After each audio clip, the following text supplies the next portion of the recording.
Welcome back to my channel. That's so whack. I really do not like it when people say that. But I've been waiting to say that for 4 episodes now because I have not given y'all that before. So I am your host, Just Mish. Welcome back to the Black Celebration, where we live by the EMC lifestyle, educate, mitigate, and celebrate all things in Blackness.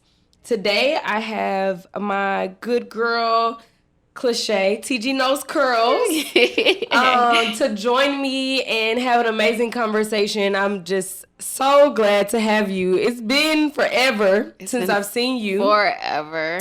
Very long time. So I'm just glad to have you, and I think this conversation is going to be great. Mm-hmm. Our champagne that we are celebrating with this episode is the B. Stuyvesant Grand Reserve.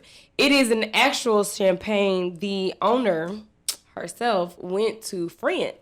So all of her grapes, this is brought in and made in France, and then she has it shipped here, and then she will have it shipped to you. She is in New York. That is what the B. Stuyvesant is for. She's from Bed-Stuy.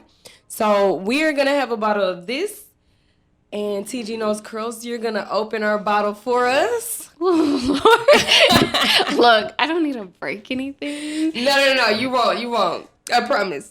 And while you open the bottle, even if you have a time with it, I'll be reading your bio. So Cliche started her career working in the natural hair as a YouTuber and blogger.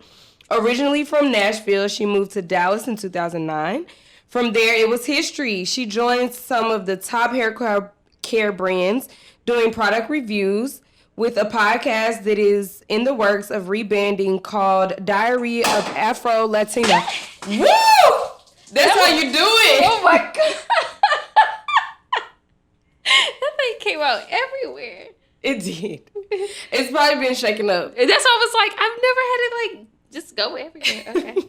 So the podcast is Diary of an Afro Latina, where she talks about her journey as a Black woman that just so happens to be Latina.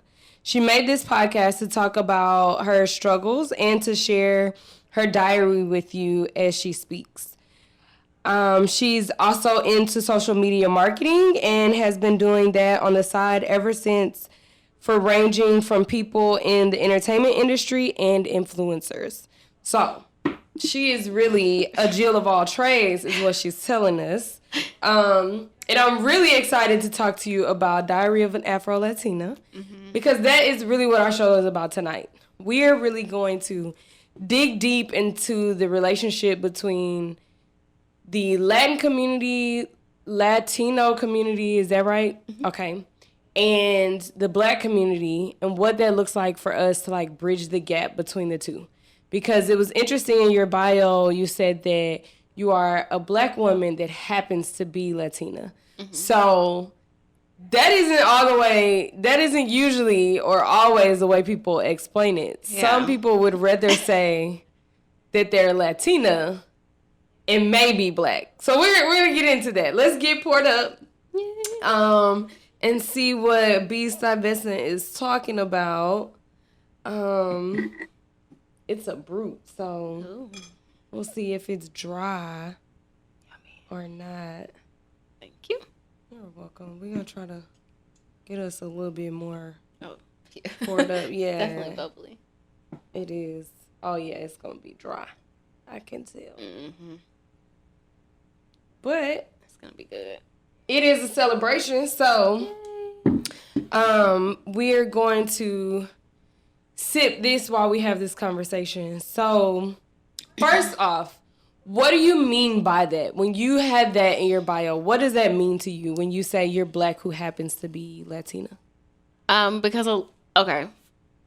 that culture, it's really big where everybody's like, I'm not Black, or you're either Black or you're white. Mm-hmm. I mean, it's just that transparent. And Latina, Latino, that's not a color, right? So I tell people all the time, I was Black woman first. Whatever my cultural background comes second. Okay. Wherever, you're Black first, mm-hmm. but you're also American, right? Right. And you're not gonna say I'm Black and I speak English, or I'm Black and whatever the case. You're American. Right. And I think people don't know how to separate it. and don't know the difference between the two. And that's what I tell people all the time. Like, when you look at me, what do you see? A lot of people don't even think that I have Hispanic in me. Like, you just think you're a light-skinned black girl. Okay. And so, especially if I were to walk in with my dad, or like where the case may be, like, have my... So what cultures? What two ethnicities? So Black American, and my mom, her family's more of and a lot of our families mix with the indigenous people of Puerto Rico. So a lot of hers is, I guess you could say, what we say now is like, I guess, brown. Yeah. So is more of the Indian Puerto Rican side of the island. And there are some of my family who are more of the side of the island where the African slave trade was majority came from. Okay. So everyone, my family is like your skin tone to mine. Right. So, or in lighter. So yeah, that's where that's my mix. So I just feel like I'm a Black woman. Right. I don't even know what else to say. Yeah, I mean, I think it's very interesting, like you said, that you have experienced people not even knowing. If you never told anybody, they wouldn't know, right? Mm-hmm. But you do have a lot of people that would just prefer to say, I'm Puerto Rican, or I am Dominican, or I'm Panamanian, because they do not want to identify with being Black. And my concern with that, I guess, just is, I'm a Black American, right? Mm-hmm. I was born here. I'm Black. I walk in the room, you could tell, right? There's no question. My concern with that is, like, what is so bad with you just saying, yeah, I'm Puerto Rican, or yeah, I'm Panamanian, but I'm Black? I think it has a lot to do with, again, it comes from a lot of that white Spain that we have going on, and that whole Black is bad type of thing. So no one wants to be associated with being Black, for one, and no one wants to be associated with being an American. Let's put it that way. Okay. No one likes America. Everybody wants to move here, but no one really likes Americans. Right. So and that has to do with the white people. All of it. If once it all comes down to everything, when we're talking about colorism within our own community, within the Latin community, no one wants to associate it with just saying I'm a Black person, or a Black woman, a Black man. Mm-hmm. I think Black Americans are one of the only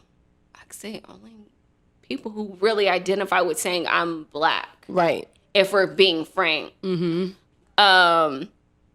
But I think it just has to do with the culture of the white man just instilling in all these other minds that, Black is bad. And when you think about it, like, literally Hispanics and Blacks, when we say white Hispanics, dark Hispanics, the natives were pretty much all slaves to white men. Right. So we're going to be real. I think it's just this whole negative connotation where everybody, I would say this, the Latin community wanted to be white and fit in so bad, because a lot of people do have straight hair, dark hair. It's not as a whole, even though that's what society puts out there, what the media puts out there. They're like, we feel the closest to you. It may be, in my mind, I feel like it's almost the fact of they feel like they don't fit in. So they try to push themselves on the wider culture, side. The wider side of things. Okay. So, there's a lot in that. So, it obviously, like you said, boils down to a lot of us have been enslaved. And so we have to recognize where that mindset comes from. Like, that obviously didn't come from our people.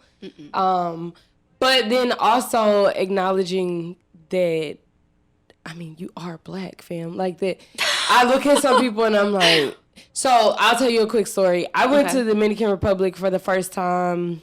And you fit right in. I don't know what year this was. Maybe 2014. Mm-hmm. And yeah, it was 2014. So I get on the plane and I'm sitting next to this white guy. So nice. I mean, he's just having a great conversation. He's like, so you're going to the Dominican Republic. Is that home?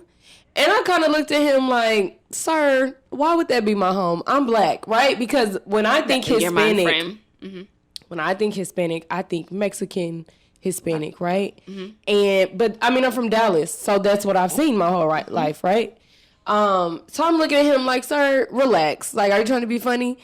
But I laughed because when I got off the plane, like the moment I stepped off the plane, just like I said, oh, this is why he was asking me that, because y'all look like us. However, when I got to the hotel, or the resort, I could tell that there are like white Dominicans and then you have your black Dominicans. And so you have your black Dominicans that seemingly were doing jobs like working at the airport, or, you know, that they were like the cleaning staff. And then when you had the white Dominicans, they were the ones that were like greeting you at the door, or they were registering you in for your room. So it's very interesting because it reminds me of colorism that we deal with here in the U.S. I think that too comes a part of, you have to think of the people who travel the most. If we as a whole, I wish, you know, us as a black people would travel more. But when they're looking at money, they're thinking only white people have money. So they're trying to cater to the white people that are coming. Obviously, we travel too. Yeah. But they're thinking, oh, but if they see a darker skinned person, again, here, you see a darker skinned black man, black woman, your guards are always up. And that's with any culture, and that's anywhere. And it's because that negative connotation that everyone has been drilled into their head. Yeah. Of what they feel like black is bad type of thing. Yeah. And it's crazy that you said that, because I said the same thing to someone else.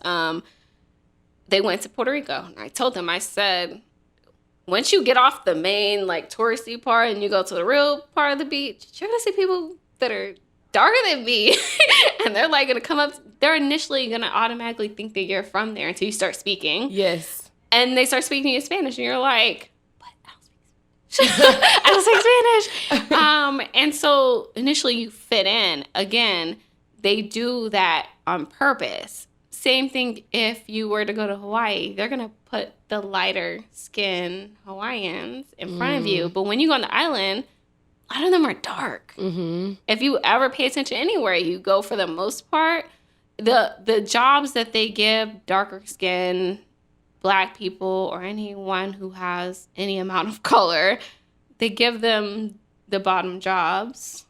Not even the most opportunity, kind of like they do in the U.S. They try to give us that. We're a little bit more outspoken here. But they try to do that here, but you still see it here. You notice what jobs are mainly with what race. So do you feel like it is a desire to fit closer to whiteness because of acceptance to whiteness, or is it that they are afraid to be black? Ooh, it might be a little bit of both, but I'm gonna go with more of the first one. Just more of acceptance. I mean, as a black Americans, we did the same. When we want to go back and talk about relaxers, we wanted to fit in. We wanted the same opportunities as everyone else. You wanted the same. My hair is too kinky, or you know, if it has a little bit of kink, here we go. We got a relaxer. We can look as much like them as possible to at least get some kind of opportunity. And I think that's where it comes from. And then also, in a sense, it is almost like an aspect of, I don't want to be that. It's just a fear of being black. Because again, there is this negative connotation behind being black because of what's always been fed into it. Okay. So, what is it like in families? Like, do you all talk about colorism? Do you talk about, okay, we're black, but we just don't want to tell people we're black? Like, what is that conversation really like? Oh, goodness. Okay, so I'll tell you a story. If my family's watching, watching us so well. But I'll tell you a story. I remember, again, remind you, my dad's Black American. He's a dark-skinned man. Mm-hmm. And so I was living in New York at this time, South Bronx. All my family lives there. And I remember my family having like an issue with my dad. You know, my mom, and like it was only my mom and my grandma who didn't have an issue, but the rest of the family was like, you couldn't get with the Hispanic man or a white man. Why did you have to be with a Black man? Mm-hmm. And it was this big thing. And I never did necessarily fit in with my family, which is really weird. Because a lot of them are darker than I am, and I'm really fair-skinned. And so it was like, how can you... At that time, I didn't understand that. Again, I'm young, real young, and you don't really understand, like, the whole color thing. Like, it's just my daddy, right? But it was a big thing, and you can tell the difference between how they treated me and my actually my brother's a white Puerto Rican. Mm-hmm. So we look nothing alike. He's very much, if you looked at him, he's white. Do y'all have different dads? Yes. Okay. And so his side, his dad is very white, more of, he has like a lot of Asian at his side too. So that's a whole other story. But yeah, so my brother's white passing. He doesn't look like my brother, like nothing at all. Very, very fair skin. And so they treated him so much better because, again, he fits the stereotypical, like, white, you're going to be very successful kind of thing. And, again, in my family, it's like, and a lot of Hispanic cultures, they want you to be either with a Hispanic or with a white man. Mm-hmm. It's never, like, with the Black man. Obviously, my mom's never been like that, or my grandma. But the rest of the family, and a lot of them have, if you ever pay attention, they normally have an issue with it.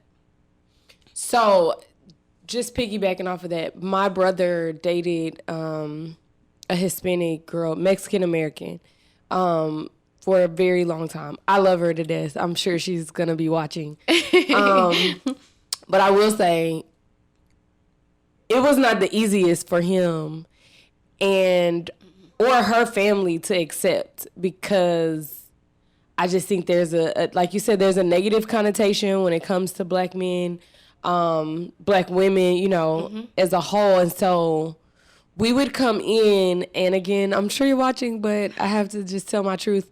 I would come in, and she had an aunt that she would never, so we would do holidays together, right? Obviously, yeah. Her aunt would not really talk to me.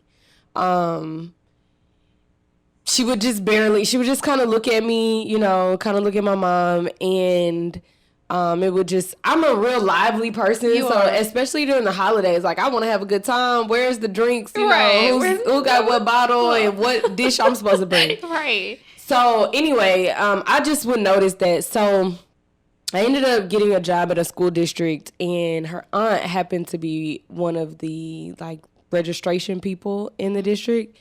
And so her aunt asked me, like, she saw me, and I'm like, hi, how are you? You know, and she's like, good. Like, what do you do here? And I told her, and when I tell you, like, her everything changed. Attitude, like, like every time I would see her after that, it would be like, hey, and I'm like, so is your respect towards me or interest towards me based off of what I do or what I've accomplished? You know, like, because to have my role, I had to have certain degrees and, you know, all of that. So it was just like, it was just so weird to me that was the experience. I think that's just with any culture outside of America. I will put it that way. I've dated an African, and I can say they think the exact same way. Wow. The exact same way. It's almost like, I feel like it's almost like you have to have those titles behind you, because outside looking in, they're like, we worked our butts off to get to where we at. Like, you need to have all these credentials behind your name. And then they automatically associate Americans with being, especially Black Americans, with being lazy and wanting handouts, which is usually, people don't know statistics. We're not the number one people who are asking for handouts. Just FYI. We are not. We are not the number one person on food stamps. I will tell you. We're not. It is not I Black already Americans. researched it. It's not Black Americans. Yeah. And it's not minorities at all, honestly. Yeah. Usually minorities can't get on it. I'm a social worker. I'll tell you, it's white people. I'm just going to be honest. It's the poor white people. Yes, they're the number one persons on food stamps. So, to your point, no, we are not lazy. And there are a lot of us that work very hard. Mm-hmm. It's just disheartening because, like I said, I literally am a lively person, but my family is even more lively than I am. Like, they are. Too. Yeah, and so it's like, to not be able to have relationships with people of, especially the Hispanic community, to me, because we've been through, the two communities together have been through a lot, you know? A lot. And what I notice is that Black people will back Hispanic issues and problems like no other. And this is my opinion, don't feel like we get that same support, you know? And that's why there is a big community. That's why there is a separation where you have the Afro, if you look it up, that you have the whole Afro-Latina community. Because we're like,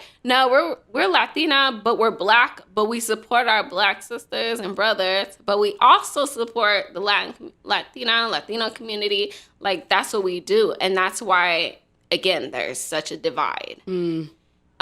Because it's just like, it's just trying to, hopefully with the Afro-Latina community, it's being able to merge the gap between the both. And that's what the whole focus is. It's like, we want to be able to merge communities. Again, we all had our own version of slavery. Wherever it was at, we all had our own version. Right. Whether it was picking cotton or doing sugarcane. Everybody had their own version of slavery, and it's just being able to realize that we're all in the same boat. We're like, literally, we're all in this together, and it's really hard because also media separates us. Media does very well with separating, whether it's us within the Black community, whether you're dark-skinned, light-skinned woman or man, whether you're in a Hispanic community, oh, yeah, they like to depict that, Black people really hate, Hispanics, or the other way around. When really, I agree with you. I agree that Black people as a whole were really good at supporting, which is really, I will say it's one of our strengths, but also our downfall. Absolutely. We want to help everyone. We will help everyone, but then we also don't get the support back.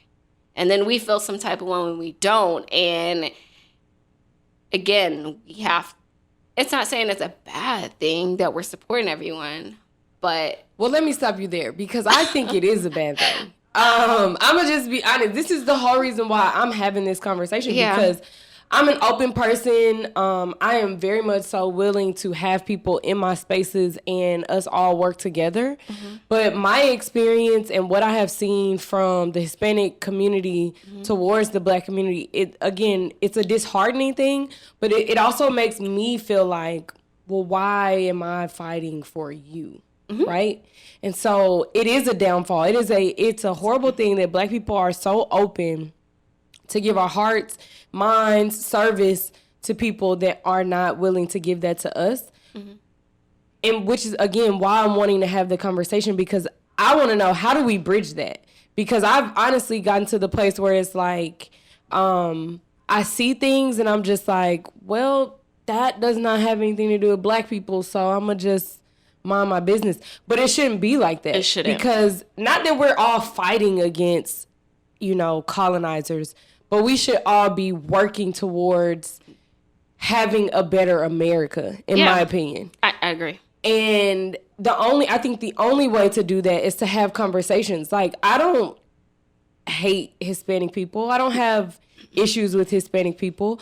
I think that there are some differences. I know that you said, like, in slavery, like, we were all in the same boat.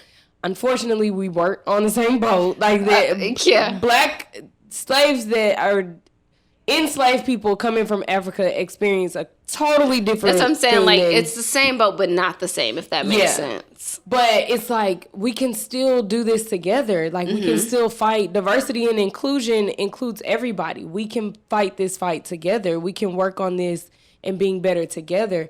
The only way to do that, though, is for us to stop having these negative thoughts about each other. I think it would take I always say this, is everyone is each other's allies, right? And so it's having that sit-down conversation. Because, again, Black Americans would never understand what... We understand, but our views are different than maybe a Caribbean may have, a Black Caribbean. Because, again, they have their own issues there as well with their experience, what slavery was. Because, again, slavery there is totally different than it was in America. Yes. The impact, but it's also an impact there as well. It's just two different traumas. Yeah. And I think once we bridge the gap of, we each went through trauma with these colonizers, so how do we, again, bridge the gap in understanding, okay, so where did you go through? This is what we went through. This is what you went through. So let's bring this all together and figure out how we can make a change and how we can make views differently. Because, again, we have our own within all cultures of how we view things, especially depending on where you grew up at. Absolutely. And, again, I always say this, Caribbean people have their own views and they have their own colorism and things of that nature, just as much as America does, but it's just merging them. But again, it would take literally that communication factor. A lot of people don't like to communicate no more. Right. Or everybody gets so defensive, or they take that defensive as you being aggressive. And really it's communicating. Sometimes you get loud on communicating, but it doesn't mean you're being disrespectful. Yes. Yeah. Sometimes it gets intense, but That's sometimes intensity leads to solving problems. Everyone has their own ways of handling different ways, but getting to a solution is the main part of it. Right. So I have a question about the Afro-Latina, and especially in your case, because you've said it before, like, you're fair-skinned Latina. Do you feel, Black Latina, do you feel that the Black community welcomes you? Or how do you feel you've been able to integrate yourself in both communities? I will say I've always been pretty much accepted in the Black community, in a sense. Obviously, with me being lighter, makes it a little bit difficult sometimes. Because, again, let's put that on the table. I do have a privilege, and I have to recognize what privilege I do have and not try to... Because, again, there's a privilege there, but at the same time of realizing I had my issues. Like, I'll put this out here. When I was in middle school, a little bit, not really high school, middle school, I did have issues where I was like, I don't fit in a majority Black school. So it was like the girls who were dark, I'm like, you feel like you're better than us. I'm like, I really don't. Like, I'm just quiet. I don't feel like I'm better than anybody. So, like, they would always try to, like, fight me. And I'm like, I didn't do anything. I don't talk to anybody. So I was really quiet. As quiet as I am, like, really, when I'm not behind this camera, like, I'm literally that quiet. I'm an introvert. So I'm like, if that comes off that way, I'm really sorry. But that's really not how I move. And so I did have negative experience with that. And then I moved to Indiana. Again, down south and up north, kind of totally different in a sense. And so I moved to Indiana and I was totally embraced because they were like, nah, you Black. Like, it is what it is. You Black, it don't matter. And so my experiences were too different. But I didn't even identify myself with being a Latina woman then. Okay. I think I was so ashamed. Even though you were raised by your Latina But mother. My mom was very good in making sure that everything that came through was all Black culture. Okay. All my dolls came through. They were all dark-skinned Black, not light skin. Is your mom Afro-Latina as well, or is she? No, she's darker than me, but she's not an Afro-Latina. Just looking at her lineage, she's more of like the native, like I don't say Native American, but the Indian. Okay. Of that. So I don't consider her an Afro-Latina. I say she has a little small amount, but not enough to me be like, oh, you're definitely Afro-Latina. Okay. But yeah, so my mama was really big in making sure whether it was music, and obviously hip hop is big for our culture. So it's like engulfing that in me, like, and my mom would always be like, you're a Black woman. Like, and my mom was really big on that. Same thing. My dad's really big on educating. And so my mom always engulfed where I didn't even think of the whole Puerto Rican side. Like, I didn't feel like I needed to say that. You know, now everybody feels like they have to say that. And I'm like, I don't really have to tell anyone that. Now if someone asks, sometimes I just say I'm Black. And if they be like, well, what else? Then sometimes they answer. But a lot of times I'm just like, I'm Black. Because does it change anything? So where I was going with that was just it took a lot for me to accept that too. And then when I'm in Tennessee, there's not a lot of Hispanics. Okay. There's a lot of Kurdish people there. I lived in Nashville, so it's a lot of Kurdish, Black. So it wasn't like I had like Texas has, where sometimes the majority of your schools are Hispanic. When I was looking at my ex-husband's yearbook, I'm like, you're still the minority. Right. I'm like, you went to Townview, like it's all Hispanics, like you're like still the minority. Yeah. And so I was like, I wasn't used to it. So that to me was a culture shock, because I'm like, there's so many Hispanics here. And so, but I started slowly getting into it, maybe like high school, even before I moved here, but still wasn't like a big main thing. I'm like, I'm just a Black woman. This is just an extra addition to who I am as a Black woman. Okay. Because when white people see you, they're not going to say, are you Puerto Rican? They're not going to say any of that. Like, you have a drop of Black in you. You're Black to them, right? Yeah. Meghan Markle and Archie are a prime example of that. Like, they were wondering how dark the baby was gonna be. Girl. What? Girl. She is very white passing, but that's totally different.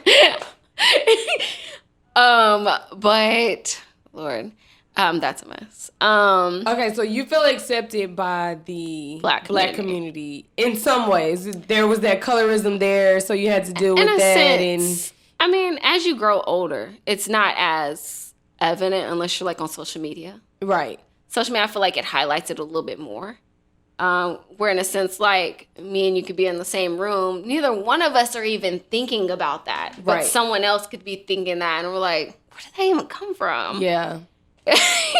So do you feel like your Hispanic community embraces you? No. No? I don't think the Hispanic community embraces a lot of anyone of color, to be honest. And again, that's why the whole movement of the Afro-Latina movement is such a huge thing. And it's growing so fast, because it's like, we don't get accepted over here. Because if we do, they're like, are you sure you? Like, it's like the whole, the darker skinned Black girl who was born in Mexico, and she sings really well. I don't know if you saw that whole viral video went around, and she was singing in Spanish. Okay. And I was like, why is this Black girl speaking Spanish? She's born in Mexico. She lives in Mexico. She's Mexican. Right. And she's Black. Yeah.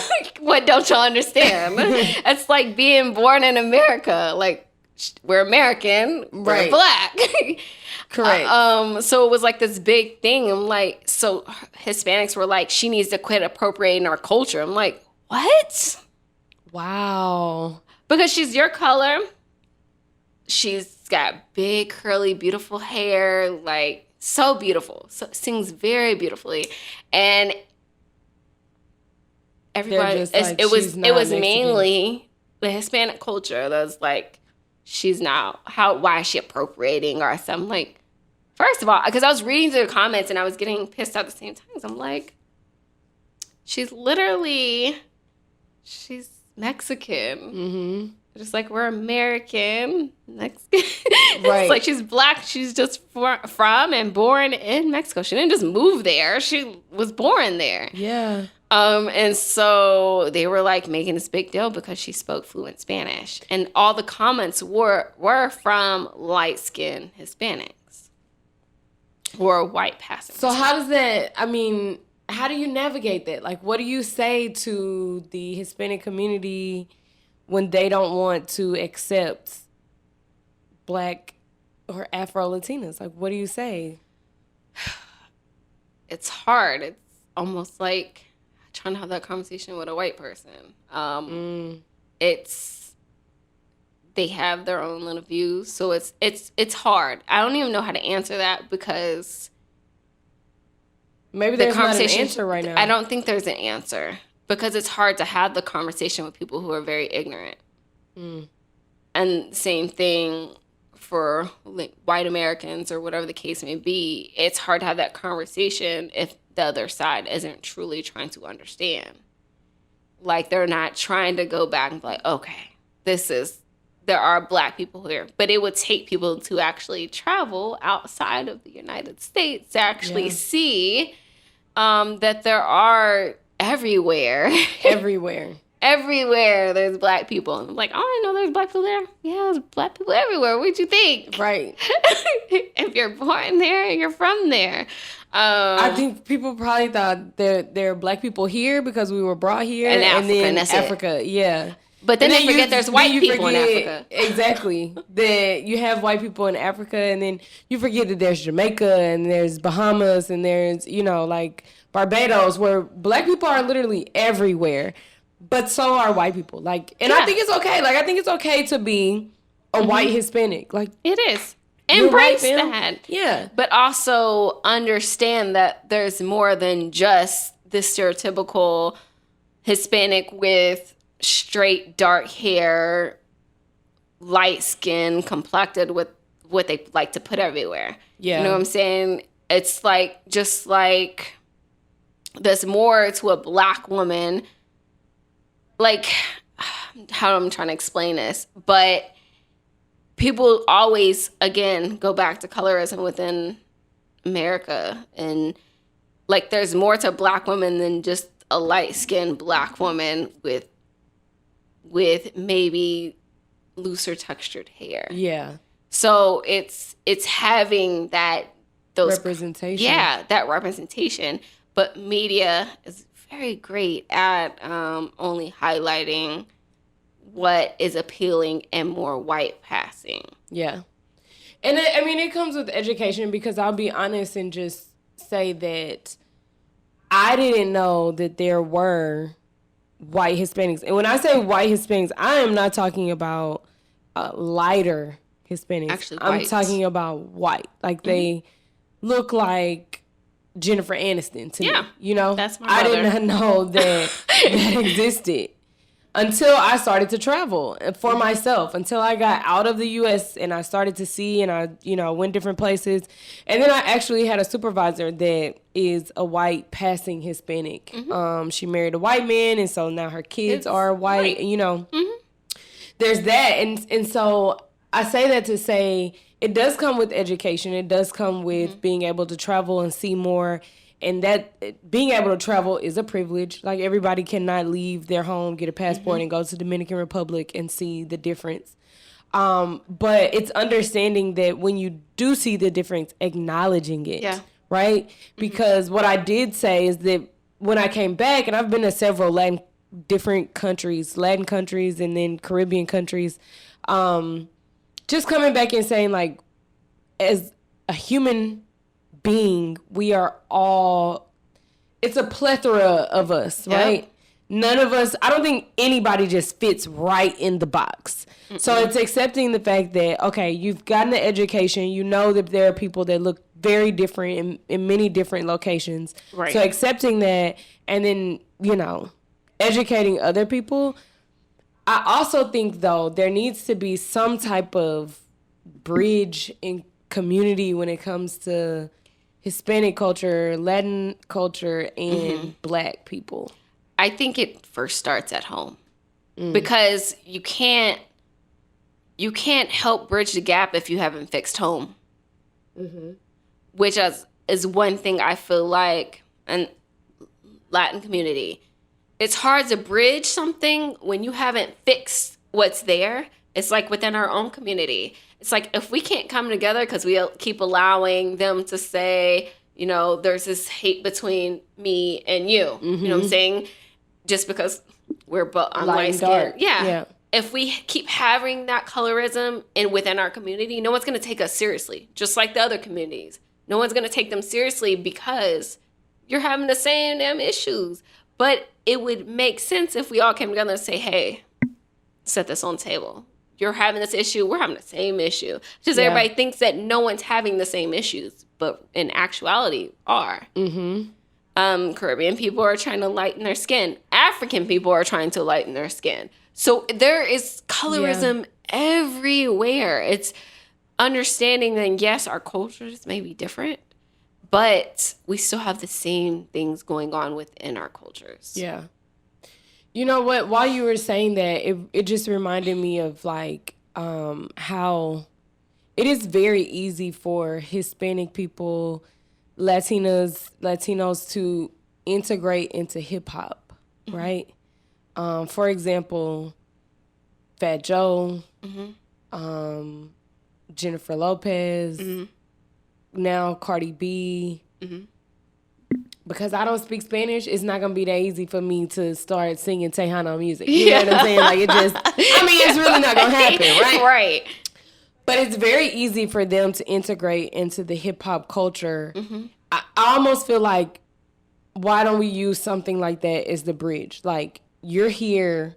Why are we not having those type of conversations? Because I don't know what Cardi B ethnicity is. She is Dominican and something else. I forgot. Okay. But she's identified as being black right? But she has a lot of followers and fans that are just Hispanic, right? Because Cardi B still speaks Spanish. Yep. So I almost feel like sometimes it's of convenience for them to claim certain people.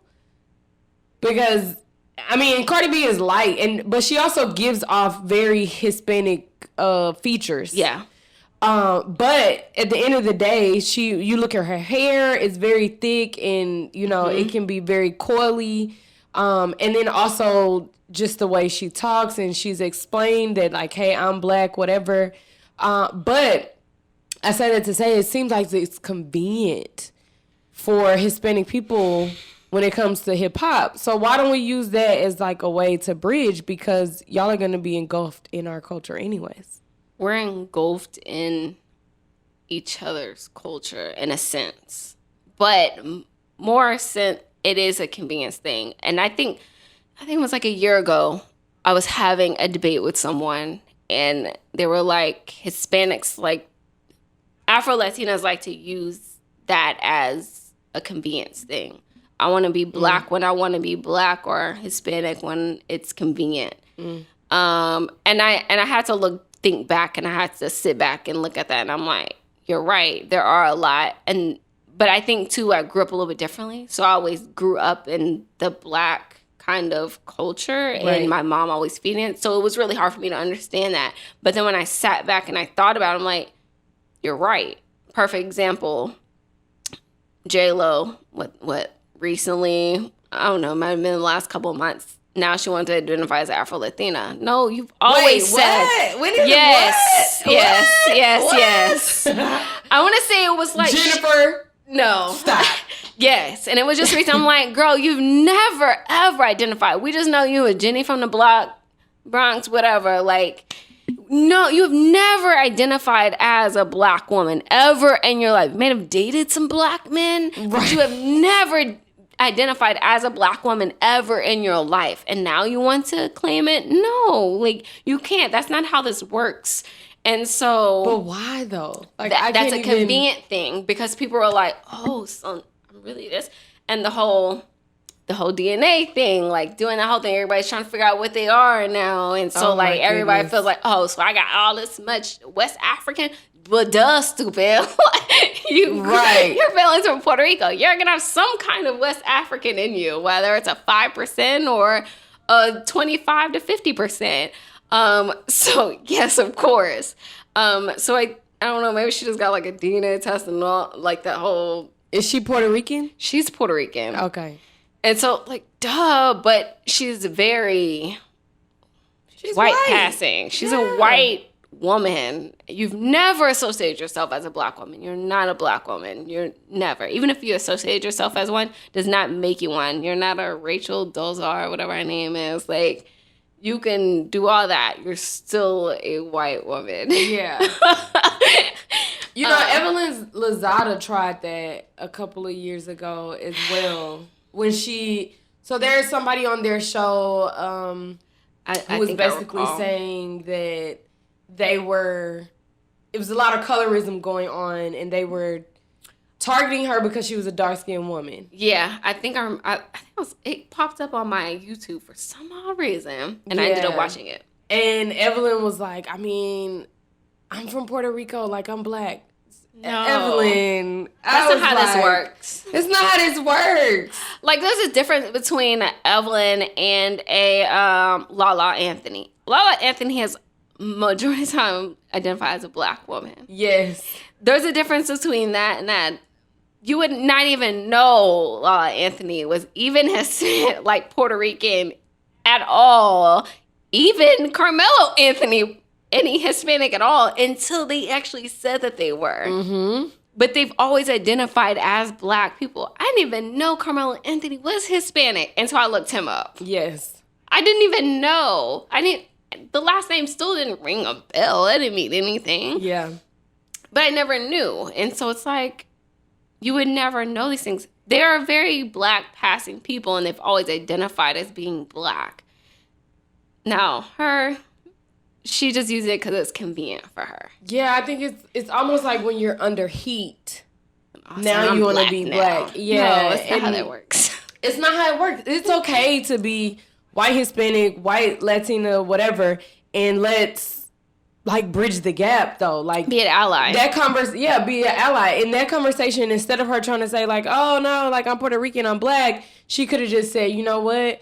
I understand or I even just acknowledge what the issue is, and I want to be better. How can I be better? And things like that. But it's, I think social media plays a lot into the way people do things now. And Jennifer Lopez has been getting a lot of heat lately by black people because of some of the things she does. So maybe that's why she's trying to identify now as being Afro-Latina. She doesn't identify with what she's been identifying with. Correct. For all these years. All these years. Since she was a fly girl. Right. You have been white. So just keep it at that. But I do think that I agree with what you're saying is that it starts at home.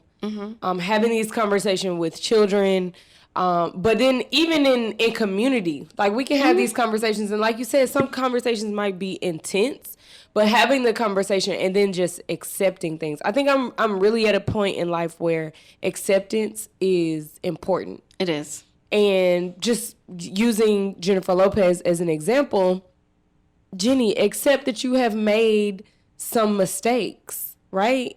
And be better. But you have to accept that you made mistakes, right? She's trying to make an excuse. It's an excuse. That's like my mom trying to say she's a black woman. I would check her really quick. Like, wait. Yes, of course, you have, again, a lot of Puerto Ricans. Not all. A lot of Puerto Ricans do have the West African in them. Right. Majority of the time, it's like Nigeria or something. But doesn't make you black. Right. And I think that's where it comes in, and that's understanding. My mom would never say she's a black woman because she's not. She knows what she is. Let's like Jennifer Lopez, you and my mom probably on the same little boat. Like, no, like y'all aren't black. Do you think that it's easier to have these type of conversations with black people versus the Hispanic community? Like, could you have, if there was a Hispanic woman that had a podcast and she wanted to ask you some of these same questions, do you think it's as easy to have this conversation with them? No. And I always say this, it's easier to have a conversation with someone else who I identify as the most, because we're both going to understand each other. Okay. We're going to both understand the intensity of it all. Whereas a Hispanic, we'll just say a white Hispanic, they're not going to understand, and it's almost going to be sitting there with a white woman. It's going to be kind of hard. You would literally have to have, if you're sitting there with a white woman, I feel like you would actually have to have like two different, me, a light-skinned black Hispanic, and a dark-skinned Hispanic or black woman to kind of get the different aspects of things. Because, yeah, it's easier to have that conversation with me. I'm a little bit lighter, so it's going to be different. But have that same conversation with you, and say you spoke Spanish, it's going to be a lot harder. Poquito. Just a little bit. No, I don't speak Spanish at all. I did a very good job in high school with Spanish, and then I don't know what happened in college. I just was like, hey, I'm just trying to get out of this class. So, it's okay. Yeah. I speak very minimal Spanish, so that, again, hurts me, too, because it's like, you're not Hispanic if you don't speak Spanish, which is a big thing in the Hispanic culture. It's like, oh, we don't speak Spanish, so you're not Hispanic. So that makes me think of something. You know, I think maybe black people are so welcoming and supportive of other people because we are still identifying our culture. Yep. And I've said this before. Because you made me think about my brother's ex-girlfriend. She's, again, Mexican-American. Her parents are Mexican-American, but her grandparents are directly from Mexico. Okay. Her grandmother spoke Spanish to her. Her parents speak Spanish, but she does not speak Spanish at all. She speaks some, you know, she can fiddle-faddle through the conversation, but it's Spanglish. not. Yeah, it's not. I get her. Sis is not really fluent in Spanish, right? But because she looks like them, she is very much so accepted. However, there still is a stigma because it's like, why don't you speak Spanish? You know, like, you're Mexican. Why don't you speak Spanish? And I can identify that is probably why black people are so accepting of people, because we're still trying to figure out our culture ourselves. And I've said that, I said that like maybe 2 years ago. I identified that. I said as a whole, black Americans are still trying to identify our culture. We have a culture. The majority of our culture is American culture. It's just trying to identify and separate it. I don't feel like as a whole we've actually identified it, as you said, even though it's right there in front of our face. We haven't really identified it. And I think too, it also comes down to people think culture is just, it's some exotic thing. If you ever, like, anytime people say culture, they're like, oh, so it's something exotic. No, and I hate that word. That has like amazing traditions that have been going on for centuries. Yeah, so that's not how our culture as black Americans are. So it's different. So I think in our mind, that's how we've programmed ourselves. And again, I hate the whole exotic term. I hate it with a passion. Even though, like, there's some positive, but a lot of people don't use it in a positive light. It's normally negative or in a fetish type of way. It's almost saying, like, a bigger sized woman, and it's like, it's just a fetish, and I hate it, and I hate the word. So yeah, I mean, exotic, I thought it was funny. Maybe 3 or 4 years ago, there was somebody who was like, oh, I want an exotic woman, and they kind of made a very ignorant statement. It was like, and that doesn't come from Africa. Black women are exotic. African women are exotic, yeah. Because they're foreign to Americans, right? Like, to us, that is going to be exotic because it is a foreign area. But they only think of Caribbeans. Statement, but it was a lot of people that got him together, so thank God for those people. But to that point, and this will be our last little segment of this conversation, what does it look like dating black men that are looking for... Because you're a fair-skinned woman, right? So there's already that colorism, right? And that whole, like, I want a light-skinned woman, whatever. But then when they find out that you are Puerto Rican as well, how do you navigate that? Like, what is that like for you? Let me mention this. I was my youngest daughter. Her dad's African. He actually made a podcast talking about how he wanted a daughter with good hair, and I had to defend myself because it goes against everything that I am as a person. A daughter with good hair, and he would always mention that the mother of his child's Puerto Rican. First of all, I've never only identified myself as a Puerto Rican woman. So it kind of, there's this whole thing when you date people, and this is why a lot of times I don't like to tell people, yeah, I'm a flag, because I'm proud of where my family's from. I could put an American flag and a Puerto Rican flag on there, but there's such a negative connotation behind an American flag that I choose not to put it there. And so, it's hard to date a black man once they know that. Again, there's this whole, the light skin part that gets people. And then once they find that out, it's like, come on now. Like, I don't even like having all that. I'm like, are you serious? Or they throw the term out, oh, you're exotic. No, I'm not. I'm just a light-skinned black woman. Yeah. There's nothing exotic about that. Because I guess my definition of an exotic woman is actually just anyone that's not from the United States. And it could be like, and normally my vision of an exotic woman is actually a dark-skinned woman. And which is really weird depending on like how society has drawn as exotic women, but I've always, in my mind, have always been dark-skinned women have been exotic women. And so I guess my mind frame. So when people say that, or when a black man says that, I naturally pull off because I'm like, is that the only reason? Is this a fetish type of thing? Like, what is your reasoning behind this whole interaction? Yeah. Are you with me because I'm just a nice woman? Or is it because I'm a light-skinned black woman? Or is it because you found out that I'm Puerto Rican black woman? Okay. So what are your real intentions? And again, that podcast threw me way off because I was actually dating him at the time. And I had to like come back and I'm like, whoa, like that's not even my standpoint. Because when people go back and they watch that, and I saw the comments, they were calling him a coon because I guess they were thinking I was a white woman. I don't know what the hell. But I'm like, because it was other Africans calling him a coon.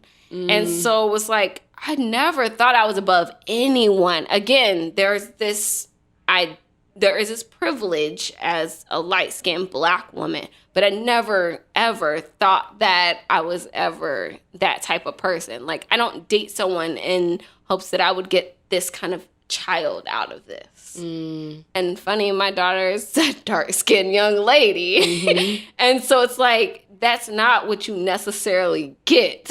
Right, that's not how genetics works. No, my baby is a dark-skinned young lady, baby, and she just is. Yeah. And like, those comments, again, lead, especially from an African or a dark-skinned black man, can bring the negative connotation to all that because of what's so drilled in their heads.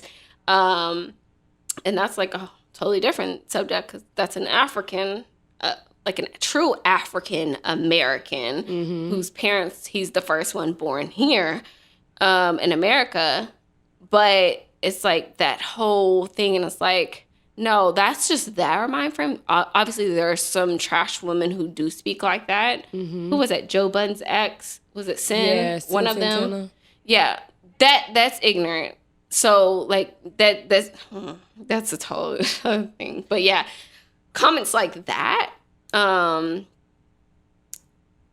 makes the gap between both the black community and the Hispanic community. One feeling like they're superior to the other one. Really, we're right here together. Right. Because either way it goes, you might be treated poorly, because that man might just still be. I mean, I'm looking at it like Sin Santana, because she made that comment thinking like, oh, like I got the man or whatever, and then Joe Budden still ended up being trash to her. So it's like, and all the other men, yeah. After that, either way, you still lost. Like regardless of why he wanted you or whatever your thoughts were behind that comment was irrelevant. Yeah, like that, you still lost. Like he still treated you like trash. So, unfortunately, that is the case with a lot of dating experiences. I've heard women say that before. I actually worked with someone that she just told me she's Panamanian, but fair skin, not too. She's not like your color, but like a caramel, you know. And she would just kind of say if she dated a man and he would kind of attest to him wanting to date somebody exotic, or like I like light-skinned women, or I don't like black women, or whatever. She was like, it's absolutely out for me because I am a black woman, you know. And so I don't know how it feels, but I can only imagine that takes a lot to navigate through all of that and just kind of decipher. Because it's hard, because what happens when a black man does that, he feeds that into a darker-skinned black woman. And so that's where the whole, he could have got a darker skinned black woman instead of this light skinned woman, is because men have controlled that whole aspect of things. And women have parts in that as well. But those comments and those are experiences. And I'm like, sweetie, I promise you, like, some women do think it's okay, like sin. But me, I'm like, if I hear that comment just like your coworker, that's automatic turn off. Yeah. Again, I have black children. My children are black, right? And none of them are my skin tone. Right. Like, they're darker skin. Like, my kid, the two older ones, a little bit lighter. They're darker than me, but the youngest one is definitely, and that's going to be a learning curve for my family as a whole, because she's going to be the darker one, and then the lighter skinned kids, and she's going to have a different culture experience because she has the African culture experience. Yeah. Whereas my kids have the American culture, you know, black American culture. So it's me, I'm going to be doing a lot of teaching and a lot of learning. Yeah.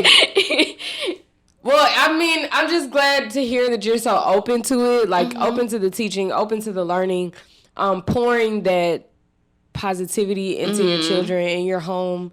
I really have enjoyed your, you know, the just giving me the knowledge of what happens in the community, because I really thought it was just a hate for black people. But now I'm able to understand that it is a hate towards, it's a self-hate because of whiteness and because of colonization.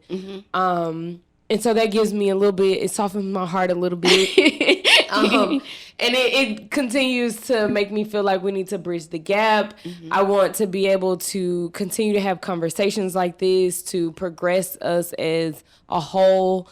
I'm still going to celebrate Juneteenth, but I probably will also have a drink on Cinco de Mayo. You know what I'm saying? Right. Like, and I hope that my Hispanic brothers and sisters will join us on Juneteenth, because to me, it's just a celebration of culture, and just celebrating, you know, us as a people. So that's really the conversation I wanted to have. It's like, how do we get to the place where like we're celebrating each other? Exactly. And I think, like I said, having these conversations, whether it's tough or not, is going to be key into getting us into the place of progression.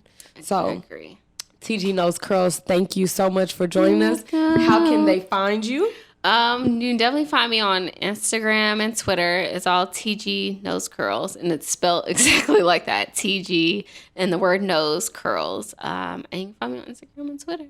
Yes, so please follow her. We're going to have all that in the description below. Follow me on Instagram at justmish_. Also, be sure to get you a bottle of this Stuyvesant. Stuyvesant. Listen, I'm from Dallas. I'm not from New York, so I'm not going to say this absolutely correct, but I believe it is Stuyvesant. So get you a bottle of this Stuyvesant Grand Reserve. You can find it on their website. I'll have all that in the description below. Thank you so much for joining us.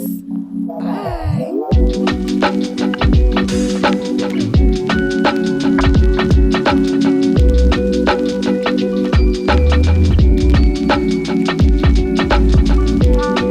What's up, what's up, what's up? It's Justus Tarique, and I am back for another little piece of pop culture. Come on, pop. A little piece of pop. Let's get the pop in this bottle. Oh, period. And as always, I'm here with my good sis, Just Mish. Hey, y'all. And we're going to get this bottle going. Now, while she does that, this is our April episode, honey. And the most exciting thing in April to me, well, if my manager's watching, not to me, is, 420. Mr. Urkle has come out with a line of greenery and other items called Purple Urkle. Indeed. I forgot the man's real name. I don't know his name. I'm not going to lie to you. Jaleel White. Yes, it is. Yes, it Jaleel is. White. I was supposed to call him Stefan. Urkle, okay? That is not that man's name. But there was just a thing that he just announced not a dispensary line, but the greenery products, for those of you that like to partake in certain things. And he was with Snoop Dogg the other day. Ooh. They looked like they were doing a whole commercial. They did. I was very excited about it. I want us to get into this, and hopefully, eventually, we can get some prison reform. But we'll worry about that at another time. As of right now, we need to pop this good old bottle open. Yes, this is B. Stuyvesant. Hey, name. Yeah. Love that. So they're from New York. Oh, I love New York. Bed-Stuy.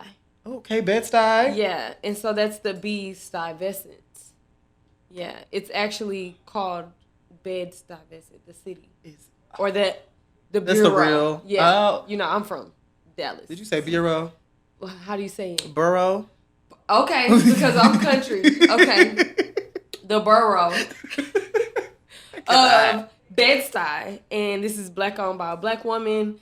She went over to Champagne, France, and got her bottle, her grapes, and all of that done there, and it's shipped to the U.S. and then it goes to you wherever you are in the U.S. She's a gorgeous bottle. Yeah, it's real cute. I love the shape. And sis sent us a little post note about how to open a champagne bottle. We love instructions. Love instructions. I am an instruction reading person, okay? Period.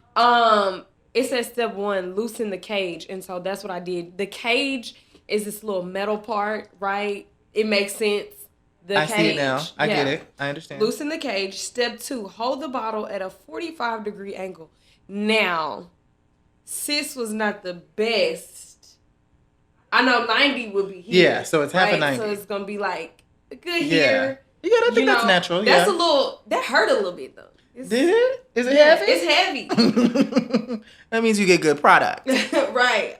And then it says, apply increasing. Well,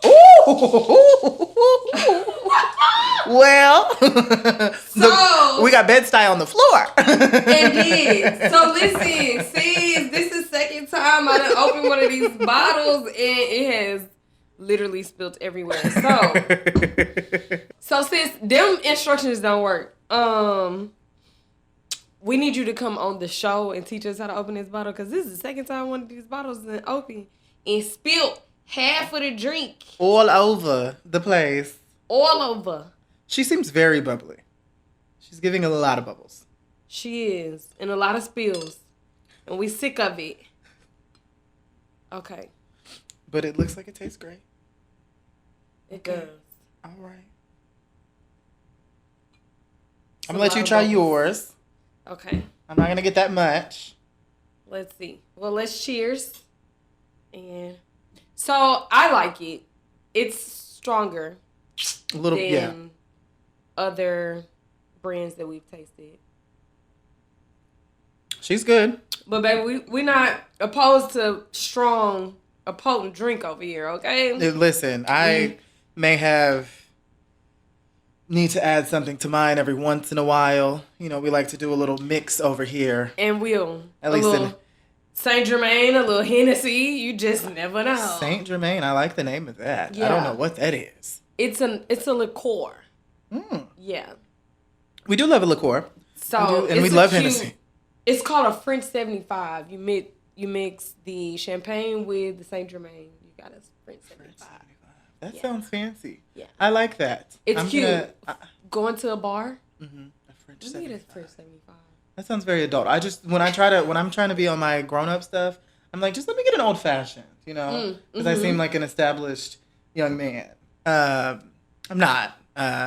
Probably, it's fine. But tags might be out on my car. It's fine, don't worry about me. But I like to look like it every once in a while. Yeah. Old fashioned is a little much for me. It's a little strong. Yeah. It's a little strong. But I love bourbons. I like bitters. I like some bitters. Yeah. Some of y'all's bitters are nasty and cheap, and we're not going to do that. No, and give me the real ice. Don't give me that fake little Sonic ice in my old fashioned. I need the black ice. I need the big old cube or the sphere. I like that. I said the word properly this time. I like the sphere. I normally say spear. Two different things. Baby, at least it wasn't burrow. Wait, how you say it again? You said bureau. Oh, it is burrow. Burrow, but yeah. I said bureau. Yeah. Like the Bureau of Investigation. Yes. It's fine. We fall down. But baby, we get up. Oh yeah, Basha. Ooh. Okay, listen. So Urkle. So purple Urkle, yes. I believe that it's already for sale, if I'm not mistaken. From what it looked like, all the marketing that I saw online, the packaging is very cool. I'm not too sure how he has the licensing for that character. Like, I don't see how he can dress up as the character from the show and it's not licensed by, what was that? Is that Family NBC? Matter? Was it NBC? Yeah, the production company of I don't remember, but I'm quite young. But it's very interesting to me that he has control over the character. Like, because a lot of times they would be like, no, however the character is controlled by NBC or Universal or whatever. Mm-hmm. So it's really cool that he has the control and the access to be able to do that. I enjoy that. I have a trip planned to Vegas, so you gonna try it out? I'll give you a review. Try it out. I shall. If I don't come back, blame him. I'm talking about something. Did I do that? Let the people know how it is, honey, because, I really saw a lot of people talking about it. Obviously, he's in L.A. Mm-hmm. Legal there. You're going to Vegas, legal there. Yeah. Texas, like you said, hopefully they change laws here and we can get some reform for these people that are now in prison for that. But they look like they were having a good time with it. Him and Snoop in the little commercial. I had a vision of myself. I was like, I just want to be laid out on the beach. Maybe he has an edible. I don't know. I didn't look at the product list. But it looked quite nice. I just need Trade to, teach me how to do the whole rolling thing. And then I'll be fine. So anybody out there? I'm sure in Vegas though, they you can get pre-rolls. That can roll it for you. Yeah, you can buy pre-rolls. Yeah. So and people you could just probably pay somebody $5 to roll you 10 blends. I'm sure. It's Vegas, so you probably gonna find people doing almost anything out there. Yeah. Oof. That's a story. Have fun. That's one of my favorite cities. I cannot wait. I like to be on a plane. That's fine, and that's on Per. So, my next topic that I wanted to talk about is this Rolling Ray and I don't know how to say her name, y'all. I ain't gonna lie to you. Coi Leray, I think is her name. She has a song out called Big Purred. I don't know. And Rolling Ray popularized the term purr. Yeah, he'd be like purr. That's what we do. That's just we got it from him. That's exactly where I got it from. I've always said it. What does it mean? Period. Oh, okay. Mm-hmm. So it does mean period. Because he can't speak. He can't speak that well. And he's from the DMV. I don't know which part. I don't know the D, the M, or the V. I don't know. But he's from up there, so they talk interestingly. Anyway, I love the accent. So he just sounds hilarious, but that got really popular because he's just a really good internet personality, has a lot of followers and things like that. So I saw them going back and forth on Twitter the other day because she's trying to say that she came up with it when obviously in my head it's been a thing. So we'll see. So how is she using it? Is she using it as like period also? She said the song says he called me Big Purr. I don't know what that means. So unless she's saying purred, but there's a D in it, so it's sounding like period. Now if it was just purr, I would think that she's meaning like cat. Yeah. Like I would understand that. But she looks like she's like 5'-2" in height. So I don't know. I don't think you're big anything, but whatever. I don't know the little girl. I ain't never heard the song before. And she's 100 pounds. Yeah, she's tiny. Like I don't understand. I don't know where she came from. Yeah. I don't like. She's everywhere now, but I still don't know her. I've never heard her voice. So she's Benzino's daughter. Do you remember Benzino? Benzino. Yeah. Oh, those have to be some of the worst nudes I've ever seen in my life, honey. Where is his neck? Where is his neck? Because she has one. So he must have pawned his to pay child support, because it's gone. It retired in 98. I didn't know that. Mm-hmm. Okay, well now maybe I need to do my little Google. No, I don't care that much. I'm not gonna lie. No. But that was just a mess, and I was like, "Girl, give us our word. Let us have our word. That's for the girls. Give the girls the word, and she'll be all right. They're talking about suing each other. I don't know if Rolling Way got lawyers. I don't know. Now she probably has a label, I assume. I couldn't tell you. We'll see where this works out, and I'll update y'all, child. But that was a mess, cause all that Twitter stuff. Y'all need to calm down, cause they're gonna start using it against you in some court cases soon enough, baby. Stop threatening these people online. Well, see, my thing though is that I don't know if either one of them have a case, because if you didn't trademark it, it's anybody. So I think he's saying that he has a song with the same title. Oh, okay. So that's where the actual issue, not just the word itself, but he has a song with the same title that's out at the same time. So I don't know how that would work. If he put it out independently, then I assume that he didn't go through the proper channels to ensure that it's all, legit, and so he can actually sue against this. But he was on Twitter talking about, oh, tell your lawyers to stop and get me coffee on their way. He was very blasé blah about it. So I assume that he took care of his stuff, but you never know. The girls sometimes just they have a lot of bark on the internet, and you gonna lose the rights to everything you own. So gotcha. We'll see where it happens. We'll see where that goes, but I don't like it. You know what he does need to trademark? It's not giving what it's supposed to have gave. That is so funny. I can't even say it properly because it's just such a horrible phrase. Like I say it almost every day in my head now. I mean, I guarantee you there is some situation where I'm just like, it's not giving what's supposed to happen. It upsets me, like, when it comes out of my mouth. I'm just like, ugh, funny. It doesn't sound good. Like, it's not. It doesn't, but it's so funny. Oh, You don't know? I mean, I think it's funny because he was talking about the Popeye sandwich when he said it the first time.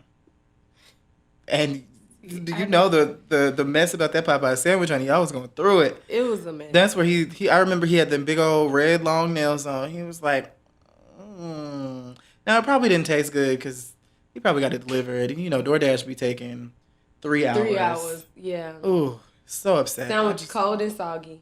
Cold and soggy. Mayonnaise probably not in. Never mind. That's a mess. Anyway, I wish the best for you two people. I don't know who either one of you are for real, but, it'll be all right. Y'all will get it together. They will. They sure shall. And I need somebody else to get it together, baby, and that is Lil Uzi Vert. Now, I don't really know his real name. I tried to look it up so I could call him by his real name because I don't like... Because you wanted to gather him. I did, but it's weird. It doesn't... It's an odd name, so I was like, I'm going to just call you Lil Is it Uzi. like Becula? It's not. I don't think it's as bad as. I don't think it's as bad as Nevadius. Let me see. I can't remember what it was. Now them two people together have. Samir Beisel. Look at that. Isn't it? Samir, I get. Beisel. I don't know. Was it a Beisel? I just want to call him Basil. Basil. Yeah, it definitely is giving Basil vibes. That's a mess. So there was a couple weeks ago, he was on live with JT was in the car with him and his, I don't know what car it was. It looked very fancy, very expensive, very out of my tax bracket. And they were in the car, they were on live together. And Young Miami was on the live, was on the other side. Carisha. And it was just very awkward how they were like arguing. I guess Lil Uzi and Carisha don't like each other, so they don't get along. And Lil Uzi was over there talking about some JT, if I tell you to kiss me on this live, you gonna do it. Like he was his attitude towards her was very controlling, which I thought was weird because they're like the same height. And it was very interesting to me to see the lyrics that they rap about, talking about how they just, she does do fraud. We know that because she went to prison for it. True story. But it was just very interesting because your lyrics don't match up to how you were acting in that vehicle. And I don't understand because can't nobody that has that little donut feeling thing in the middle of his head talk to me like that. He looked like he just got stuffed. You know when you get a jelly-filled donut? Yes. He looked like they just put it in and that's the part that's coming out. Yes. It's weird. Why does he have that on his head? I don't get it. It's really giving me Dennis Rodman vibes. Like back when Dennis Rodman was coming out with like all the eccentric things that he was doing and people didn't understand. I really feel like that's what he's giving me. It's like, I just don't understand why you put this diamond in your head. Why in your head? You could have bought a house and like 17 more Rolls Royces. I don't get it. You could have anyway, that's not even the point of this. Who did it? Who put the diamond in the head? I don't know, but he was paying for it for years. So I don't understand. Like, I feel like why do you have to finance? So you had years to think about putting this thing. And so every time you made a payment, you knew that this was going to go in your forehead. And like people have tattoos on their head, on their faces now. That's one thing. But what are you doing to get a stone implant? That's odd. These young kids, and I think he older than me. I was about to say, these young kids, sir, you are... I'm old in spirit, honey. I'm old in spirit. You hear me? I want to be walking around in my house slippers. Nah. I don't understand. I was like, what is he doing? What is he talking about? But when they were on this live, it was just the energy that was I'm about to say it. The energy was not what was supposed to have gave. I don't even know how to say it. I don't even know the name. What it's supposed to have gave. Yeah, it was not. Because I felt like if you a city girl, you ain't finna be talking to me. If I'm a city girl, you ain't finna be talking to me no type of way like that. Because the way that his energy was in that video, no ma'am. Carisha was up there. Young Miami, I'm sorry, girl. Carisha was up there. I said it again. Was up there. That's her just name. like, we don't have to be friends. We don't have to be friends. And I was scared because I was like, oh, the city girls can't break up. Wait, she was talking to JT? No.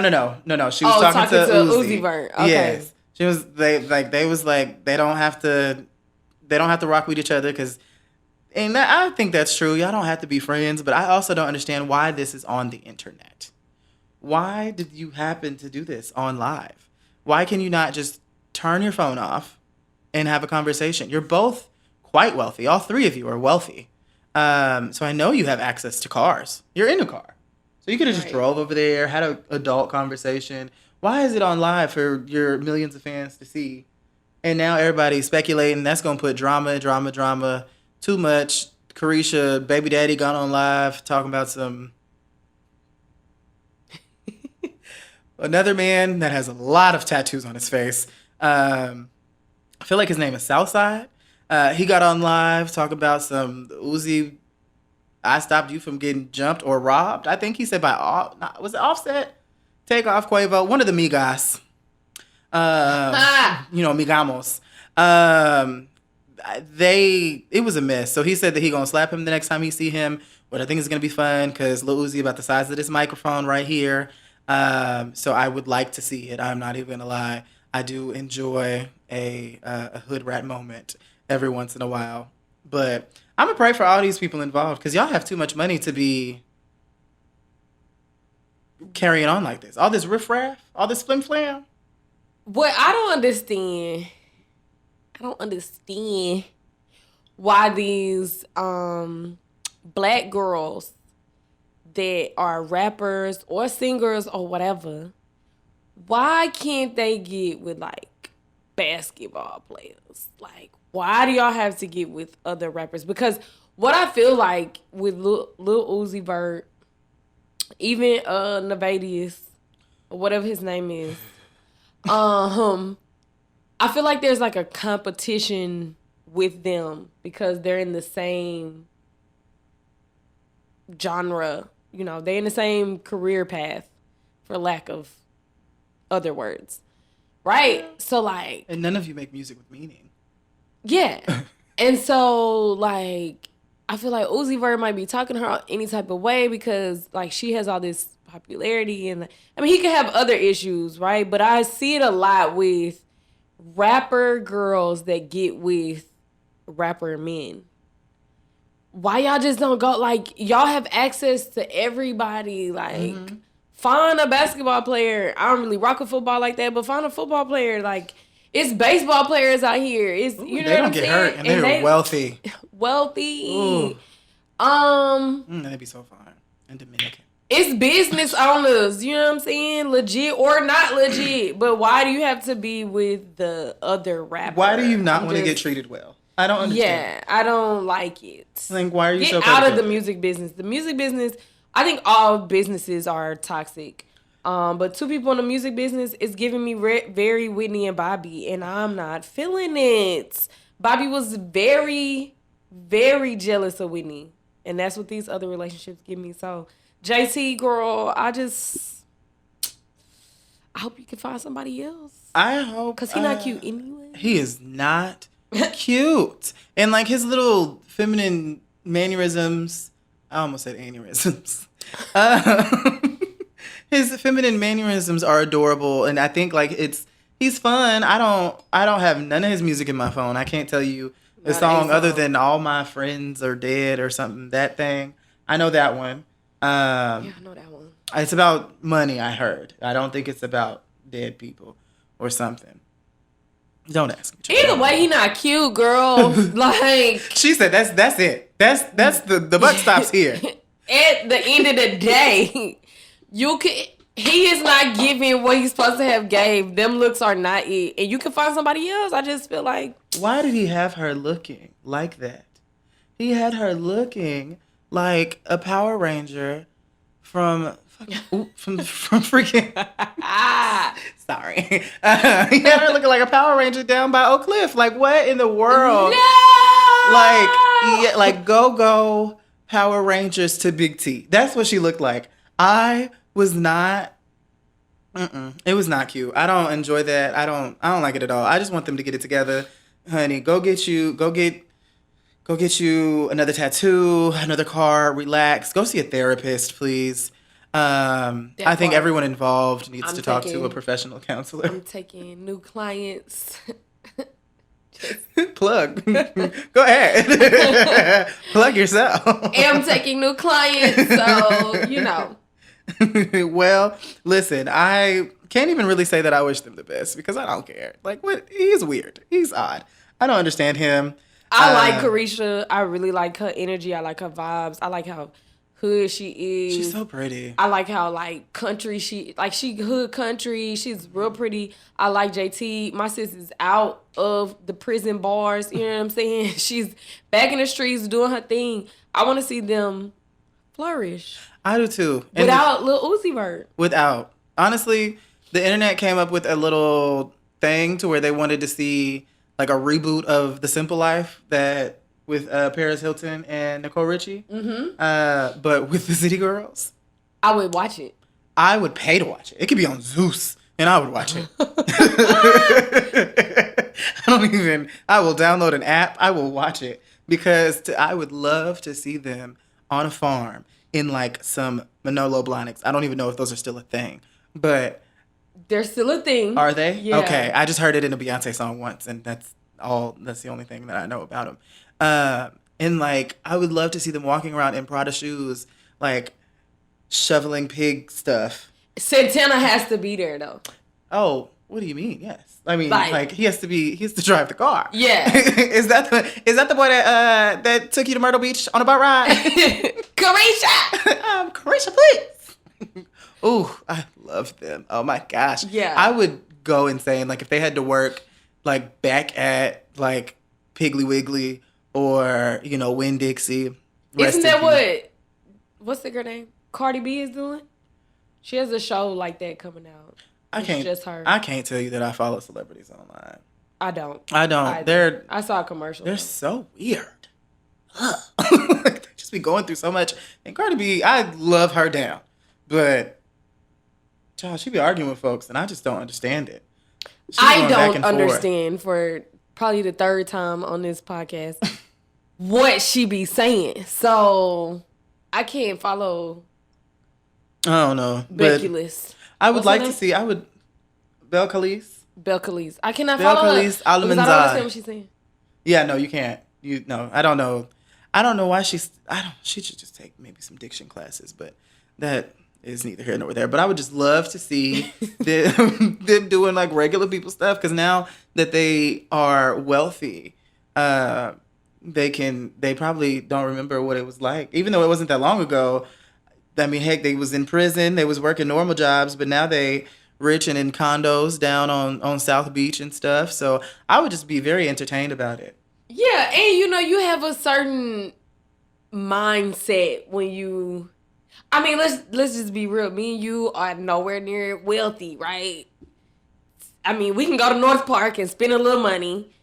A little money. A little. I mean, I can. I can drop a little at Louis. But it's a little. It's things that we could probably go work at the mall and be like, who is dealing with these attitudes? Because we haven't done it in a long time. Yeah, I don't. Oh, I've never worked retail, babes. Oh, I did. Oh, no. I've never done food service. I worked at Starbucks, though. I don't think that's really... They're so bougie. They're me. They are. I don't know if I could... I'm not folding no jeans, babe. I worked at Finish Line and I worked at Baker's. Baker's. Shoes store. Oh, I was like, I don't know what that is. Oh, I've heard of that. Wait, Yes. There was a Baker's. I know where it is. They're all closed now. Oh, I think there was one in the Irving Mall, wasn't it? Yes, there was one in the Irving Mall. Okay. Yep. And I worked at the Finish Line in the Irving Mall. Ooh, Finish Line. Ooh, bless the name of the Lord. I don't know nothing about no shoes, so honey, I can't tell you nothing. But I would love to see a show like that. That would be amazing. They need to make it happen. Put it on Zeus. Put it on. There's another app. What was it? Quibi? Is that still a thing? Did that work? Put it on VH1. We deserve a budget. Kardashian, We deserve a budget. Yeah, level shows. We do need a budget. I would love to see that. So they need to make Were that they happen. on VH1? They was on E. Yeah, they like own E. I never even watched that show. Oh. Not one episode. I watched the clip of when they fought at Chloe house though. Oh, because that was funny. Yeah. Their daughter's foundation was on the wall. I watched that about 3 times. Because you will never knock me into a wall and my makeup stays on the wall and I'm gone. That's embarrassing. That means he ain't got no powder on. What is he doing? Sister, I'm not. That's that fake tan. That was hilarious. That was a mess. Correct. Oh, last but not least, honey, I wanted to mention Meek Mill. I just need a little piece of a come to Jesus meeting with Meek Mill. I don't understand why this man is the way that he is. He said the other day, was it Twitter or Instagram? Because there was a meme by Justin LeBoy, which if you follow me on Instagram, that's where everything that I post comes from. That man is funny. And he commented on it and said, "What's a pH balance? Sounds like an excuse to me." Meek Mill is 69 years old.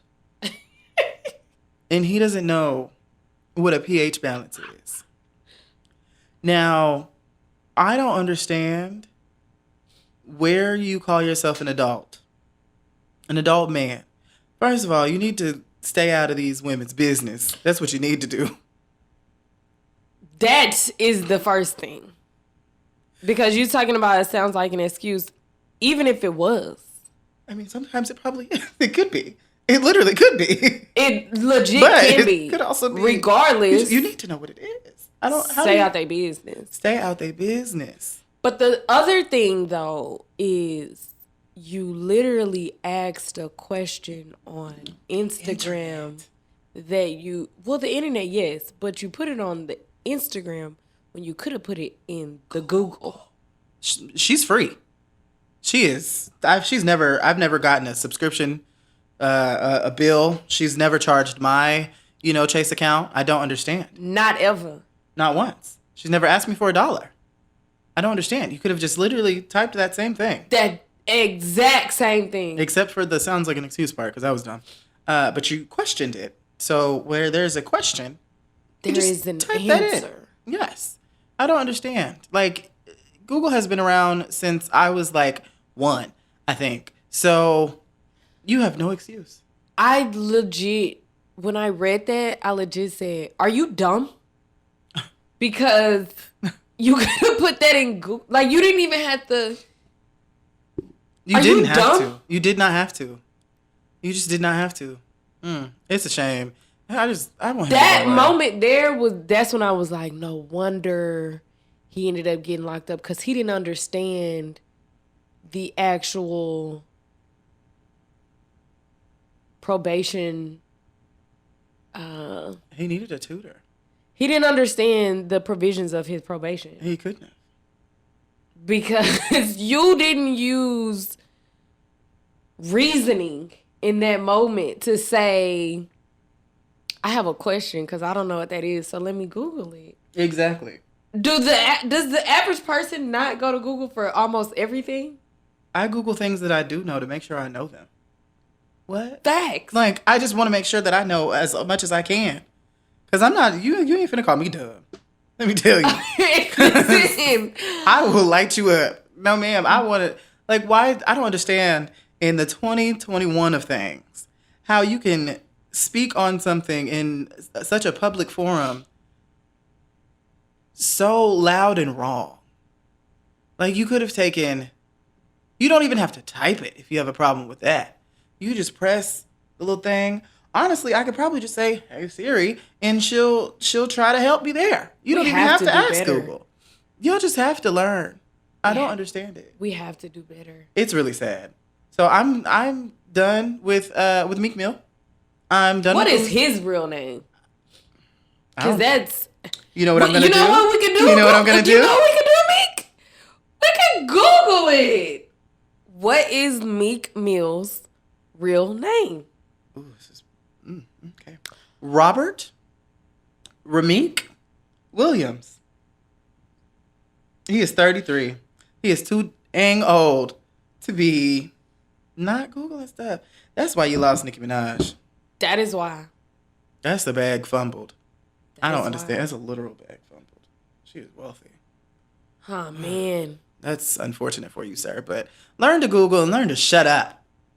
Just be quiet. Just be quiet. So Meek Mill, go away. Lil Uzi Vert, go away.